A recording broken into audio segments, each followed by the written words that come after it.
Hello everyone, आप सभी का हमारी यूट्यूब चैनल ऑनलाइन पाठशाला में हार्दिक स्वागत है।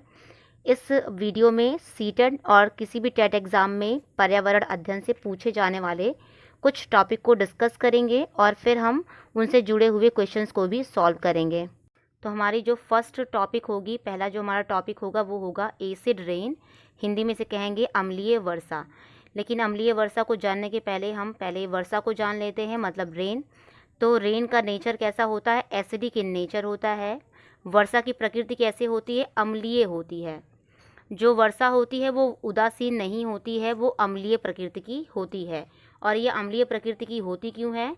क्योंकि कार्बन डाइऑक्साइड जब जल के साथ क्रिया करता है तो कार्बनिक एसिड बना लेता है, जिसकी वजह से जो हमारी वर्षा होती है वो कैसी होती है? अम्लीय हो जाती है। और हम इस वर्षा को कब अम्लीय वर्षा कहेंगे, कब रेन को हम लोग एसिड रेन कहेंगे? जब हमारे वर्षा में अम्ल की मात्रा ज़्यादा हो जाती है तब हम वर्षा को क्या कहते हैं? अम्लीय वर्षा करते हैं। जब रेन में एसिड का अमाउंट क्या हो, बहुत ज़्यादा हो जाए, तो हम उस रेन को क्या कहेंगे? एसिड रेन कहते हैं।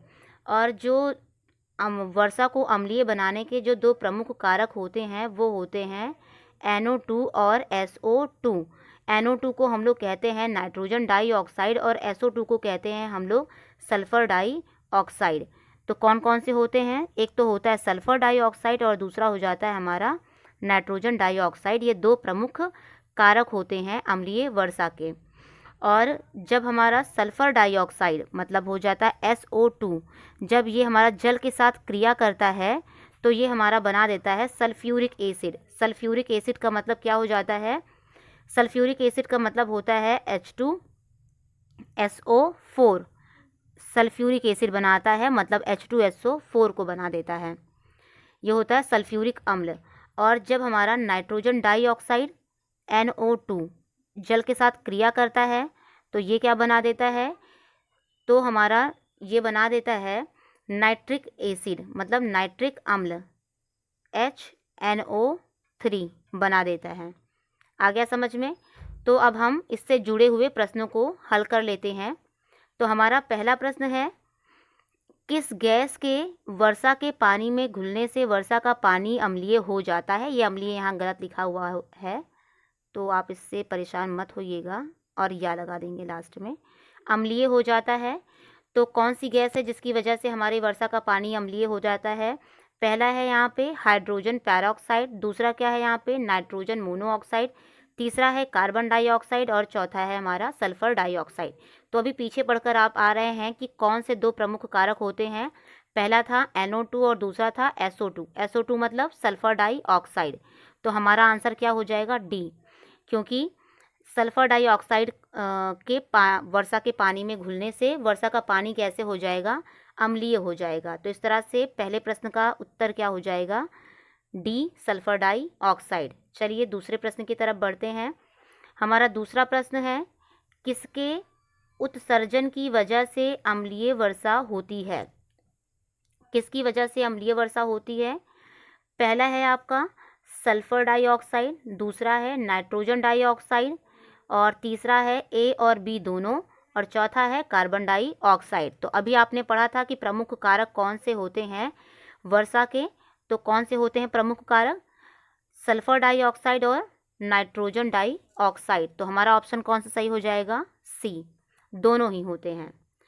तीसरा प्रश्न है हमारा, जल के साथ क्रिया करके कार्बनिक एसिड बनाता है। कार्बनिक एसिड कौन बना लेता है जल के साथ क्रिया करके? पहला ऑप्शन है नाइट्रोजन डाइऑक्साइड, दूसरा सल्फर डाइऑक्साइड, तीसरा ऑप्शन है कार्बन डाइऑक्साइड और चौथा ऑप्शन है इनमें से सभी। तो कार्बनिक एसिड कौन बनाता है? Carbon dioxide. जब कार्बन डाइऑक्साइड जल के साथ क्रिया करता है तो कौन सा एसिड बना लेता है? कौन सा अम्ल बनाता है? कार्बनिक अम्ल बना लेता है। चलिए अगले प्रश्न की तरफ चलते हैं। हमारा अगला प्रश्न है, कौन जल के साथ क्रिया करके नाइट्रिक एसिड बनाता है? नाइट्रिक एसिड कौन बनाता है? हमारा पहला ऑप्शन है नाइट्रोजन डाइऑक्साइड और दूसरा ऑप्शन है सल्फर डाइऑक्साइड, तीसरा है कार्बन डाइऑक्साइड और चौथा है इनमें से सभी।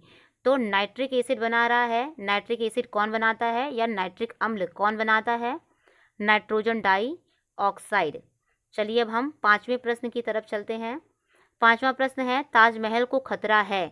तो ताजमहल को किससे खतरा है? जो एसिड रेन होती है, अम्लीय वर्षा होती है, उसकी वजह से खतरा है। तो आप इसमें से ऑप्शन बताइए कि कौन सा सही होगा। आपका पहला है कार्बन डाइऑक्साइड, CO2 का मतलब carbon dioxide, sulphur dioxide, SO2, O2 oxygen, N2 nitrogen. तो इन चारों में से कौन सा ऑप्शन सही हो जाएगा? अम्लीय वर्षा किसकी वजह से होती है? SO2। तो ताजमहल को किससे खतरा हो जाएगा? SO2 से। हमारा अगला प्रश्न है, अम्ल वर्षा होती है। अम्ल वर्षा कहाँ पे होगी? पाइनस के जंगलों में, पहला ऑप्शन है। दूसरा है कारखानों वाले क्षेत्र में जहाँ SO2 की अधिकता होती है, घनी आबादी वाले क्षेत्रों में, और चौथा ऑप्शन है हमारा फल के बाग में। तो कौन सा सही हो जाएगा इसमें से? बी ऑप्शन सही हो जाएगा, क्योंकि SO2 की वजह से और NO2 की वजह से अम्लीय वर्षा होती है, वो उसके मुख्य कारक होते हैं। तो हमारा आंसर बी हो जाएगा। अगला प्रश्न देखिए यहाँ पे, जल के साथ क्रिया करके सल्फ्यूरिक एसिड बनाता है। मतलब सल्फ्यूरिक अम्ल कौन बना लेता है जल के साथ क्रिया करके? पहला ऑप्शन है यहाँ पे नाइट्रोजन डाइऑक्साइड, दूसरा है सल्फर डाइऑक्साइड, तीसरा कार्बन डाइऑक्साइड और चौथा इनमें से सभी। तो बहुत आसानी से आप सभी बता पाएंगे कि वो कौन होता है? Sulphur dioxide. तो हमारा आंसर कौन सा सही हो जाएगा? Sulphur dioxide. अगला प्रश्न है, कौन सा वायुमंडल प्रदूषक अम्लीय वर्षा का मुख्य कारक है? आपको मुख्य कारक बताने हैं इसमें। Sulphur dioxide, hydrogen chloride, nitrogen gas, hydrogen sulphide. तो कौन सा ऑप्शन सही हो जाएगा यहाँ पे? सल्फर डाइऑक्साइड, क्योंकि सल्फर डाइऑक्साइड और नाइट्रोजन डाइऑक्साइड दो प्रमुख कारक होते हैं। तो हमारा आंसर क्या हो जाएगा? ए सही। और फिर हम अगले प्रश्न की तरफ चलते हैं। इसमें पूछा गया है, इनमें से कौन सा अम्ल वर्षा में उपस्थित होता है? अम्ल वर्षा में कौन उपस्थित रहता है? HNO3, H2SO4, CH3COOH, A और B दोनों। तो अभी पीछे आप पढ़कर आ रहे हैं कौन कौन से अम्ल होते हैं। HNO3 NH2SO4, नाइट्रिक एसिड और सल्फ्यूरिक एसिड। नाइट्रिक अम्ल और सल्फ्यूरिक अम्ल दोनों ही क्या होते हैं? अम्लीय वर्षा में उपस्थित होते हैं। तो हमारा आंसर हो जाएगा क्या? डी। चलिए हम अगले प्रश्न की तरफ बढ़ते हैं। हमारा अगला प्रश्न है, निम्न में से कौन अम्ल वर्षा का बृहद प्रदूषक है? बृहद प्रदूषक कौन सा है? Sulphur dioxide, carbon dioxide, nitrogen monoxide, hydrogen peroxide. तो आपका आंसर पहला कौन सा सही हो जाएगा? ए सल्फर डाइऑक्साइड। तो इस टॉपिक से जुड़े हुए जितने भी प्रश्न हैं उन सभी को पूछा गया है। इस वीडियो में सभी को डिस्कस किया गया है, जितने भी प्रश्न बन सकते हैं। तो अब हम दूसरी टॉपिक की तरफ भी मूव करेंगे। तो हमारी दूसरी टॉपिक होगी ग्रीन हाउस गैस। हिंदी वाले बच्चे बिल्कुल परेशान नहीं होंगे, क्योंकि यहाँ पे ग्रीन हाउस गैसेस के बारे में इसके नेक्स्ट वाली स्लाइड में हिंदी में भी लिखा गया है कि मतलब कौन कौन सी गैसेस हैं जो कि ग्रीन हाउस गैस में आती हैं।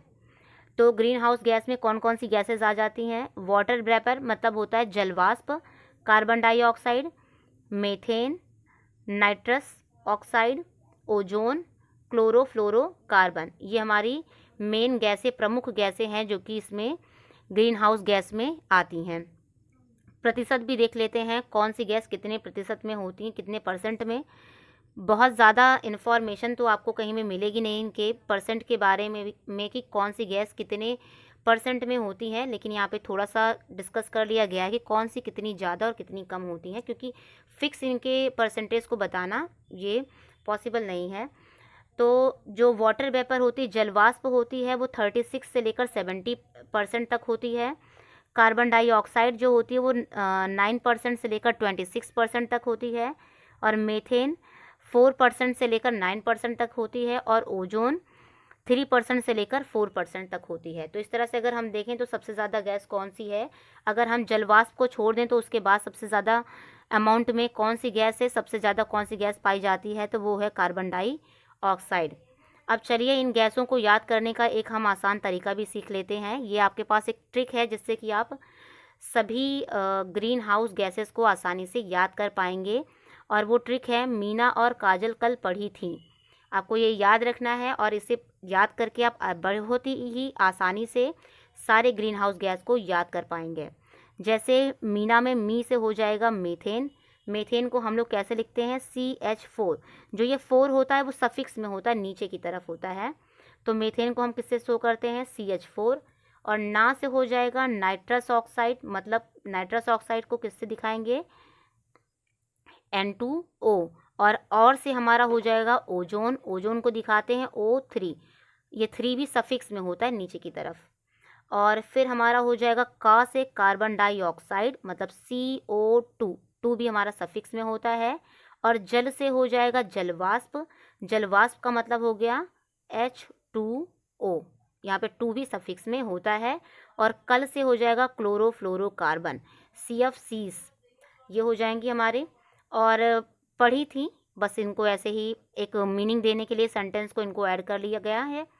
तो मीना और काजल कल पढ़ी थी, अगर आपको ये याद है तो आपको सारी ग्रीन हाउस गैसेस भी याद हो जाएंगी। तो हिंदी वाले बच्चे यहाँ पे हिंदी में भी देख लेंगे, उन्हें कोई भी परेशानी नहीं होगी। तो चलिए इनसे जुड़े हुए कुछ प्रश्न भी हल कर। कौन सी ग्रीन हाउस गैस वातावरण में सबसे अधिक मात्रा में उपस्थित है, मतलब कौन सी गैस वातावरण में सबसे ज़्यादा मात्रा में पाई जाती है। पहली है प्रोपेन, दूसरी है कार्बन डाइऑक्साइड, तीसरी एथेन और चौथी है मीथेन। तो आपको पता है कि प्रोपेन और एथेन हमारी ग्रीन हाउस गैसेस नहीं है। ये 2 गैसेस हैं जो कि ग्रीन हाउस गैस हैं, पहली है कार्बन डाइऑक्साइड और दूसरी है मीथेन। तो इन दोनों में से जो सबसे ज़्यादा पाई जाती है वो कौन सी है, कार्बन डाइऑक्साइड। तो इस तरह से हमारे दूसरे प्रश्न का जवाब क्या हो जाएगा, कार्बन डाइऑक्साइड, जो कि हमारे वातावरण में सबसे ज़्यादा पाई जाती है। अगला प्रश्न है, इनमें से कौन सा वैश्विक तापन के लिए जिम्मेदार है। तो सबसे पहले हम लोग जान लेते हैं कि ये वैश्विक तापन क्या होता है। पृथ्वी पर ग्रीन हाउस गैस की अधिकता के कारण तापमान में वृद्धि होती है। इसे ही वैश्विक तापन की संज्ञा दी जाती है। वही जो तापमान में वृद्धि होती है उसी को क्या कहते हैं, वैश्विक तापन कहते हैं। और इसके लिए कौन जिम्मेदार हैं, सारी ग्रीन हाउस गैसेस जिम्मेदार हैं। तो आप इसमें से बताइए कि आंसर कौन सा हो जाएगा। पहला है क्लोरोफ्लोरोकार्बन, दूसरा है मीथेन, तीसरा है कार्बन डाइऑक्साइड और चौथा है ये सभी। तो आंसर क्या हो जाएगा, ये सभी, क्योंकि सारी की सारी क्या है, ग्रीन हाउस गैस हैं। और आपका अगला सवाल है, निम्नलिखित में से कौन सी ग्रीन हाउस गैस नहीं है। इस सवाल का जवाब आप सभी कमेंट बॉक्स में लिख कर देंगे। अगर आप सभी को ये वीडियो पसंद आई हो तो लाइक और शेयर ज़रूर करें और साथ ही हमारे चैनल को सब्सक्राइब करें और बेल आइकन को भी क्लिक करें, जिससे आगे आने वाली वीडियोस की आपको अपडेट मिल जाए। और इस वीडियो में साथ बने रहने के लिए आप सभी का धन्यवाद।